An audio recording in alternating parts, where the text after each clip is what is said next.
అలేఖ్య చిట్టి pickles issue గురించి రెండు తెలుగు రాష్ట్రాలతో పాటు ప్రపంచవ్యాప్తంగా మంచి ప్రాచుర్యం పొందింది. దీన్ని సినిమా ప్రమోషన్‌గా అనేక మంది సోషల్ మీడియా ఇన్‌ఫ్లుయెన్సర్స్‌కు ఇది ఆయుధంగా దొరికి మంచి కంటెంట్ కూడా క్రియేట్ చేస్తున్నారట. మీమ్స్‌గా కింద లేదంటే ఫ్యామిలీ జరిగేటువంటి అనేక ఇష్యూస్ మీద చాలా జోక్స్‌గా కావచ్చు, సీరియస్‌గా కావచ్చు దాన్ని వైరల్ చేయడం అనేది చాలా ఎక్కువైపోయింది. అయితే ఇక్కడ వాళ్ళు చేసినటువంటిది, వాళ్ళు మాట్లాడినటువంటి భాష కావచ్చు, అన్నీ కూడా 100% ఎవరు కూడా క్షమించరానివే. కానీ ఇక్కడ ఆడపిల్లలవ్వటం, వాళ్ళకుండేటువంటి ఇబ్బందుల దృష్ట్యా చాలామంది వాళ్ళని టార్గెట్ చేసి అనేక రకాలుగా ఇబ్బంది పెడుతున్నారు. ఆ మెసేజ్‌లు ఎలా ఉంటాయో మనకి సాధారణంగా ఒక హీరోయిన్ ఫోటో జస్ట్ కొంచెం లైట్‌గా ఎక్స్‌పోజింగ్ చేసినటువంటి ఫోటో పెడితేనే ఆ హీరోయిన్‌ని ఇష్టం వచ్చినట్టు ఆడేసుకుంటారు మనోళ్ళు. అలాంటిది ముగ్గురు ఆడపిల్లల్ని వాళ్ళు చేసేటువంటి వీడియోస్ మీద లేదంటే అనేకమైనటువంటి రీల్స్ మీద ఇష్టం వచ్చినట్టు కామెంట్స్ చేయటం అనేది కూడా చాలా దారుణంగా ఉంది. నేను వాళ్ళకి సంబంధించినటువంటి రీల్స్, వీడియోస్ ఆటిల కింద కామెంట్స్ చదువుతుంటే నాకే నిజంగానే బాధ అనిపించింది. ఆ ప్రెస్టేషన్‌లో ఆ అమ్మాయి నిజంగానే అలా మాట్లాడడంలో కూడా తప్పు లేదేమో అని కూడా అనిపించింది.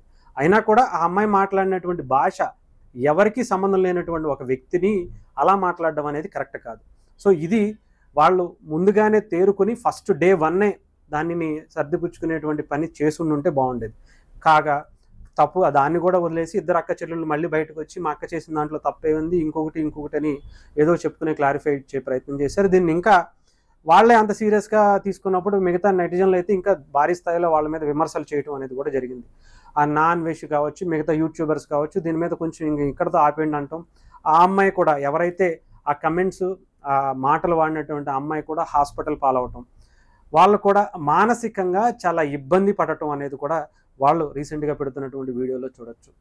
వాళ్ళ సిస్టర్ ఇంకొక ఆమె వచ్చి మళ్ళీ నిన్న తప్పైపోయింది, మమ్మల్ని క్షమించండి, దయచేసి ఇంతటితో మమ్మల్ని వదిలేయండి అని చెప్పి ఆ అమ్మాయి కూడా బయటకొచ్చి చెప్పడం.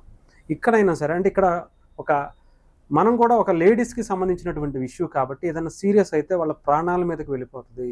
సోషల్ మీడియా నిజంగా చాలామంది ఇలా ట్రోల్స్‌కి గురై చాలామంది ప్రాణాలు కూడా తీసేసుకున్నారు. సో దాంట్లో దృష్టిలో మనం పెట్టుకుని డెఫినెట్‌గా ఆ అమ్మాయిని కావచ్చు, వాటిని కావచ్చు మనం కూడా వదిలేయాల్సినటువంటి పరిస్థితి అయితే ఉంది.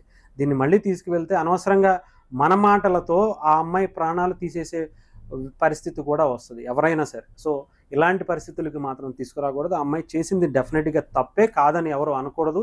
కానీ దీన్ని ఇంకా కంటిన్యూ చేస్తే ఇంకా దీని మీద అంటే సోషల్ మీడియాని మంచిగా ఉపయోగించుకోవచ్చు, చెడుగా కూడా ఉపయోగించుకోవచ్చు అనేది ఈ ఒక్క విషయంలో చాలామందికి అర్థమైంది. సో దీన్ని ఇప్పటితో ఆపేస్తే పాపం వాళ్ళు కూడా ఇబ్బంది పడుతున్నారు. డెఫినెట్‌గా వాళ్ళు కూడా దానికి బయటకు వచ్చి సారీ చెప్పడం అనేది కూడా జరిగింది. వదిలేస్తే పాపం మనకి మంచిది, వాళ్ళకి కూడా చాలా హ్యాపీగా ఫీల్ అవుతారు.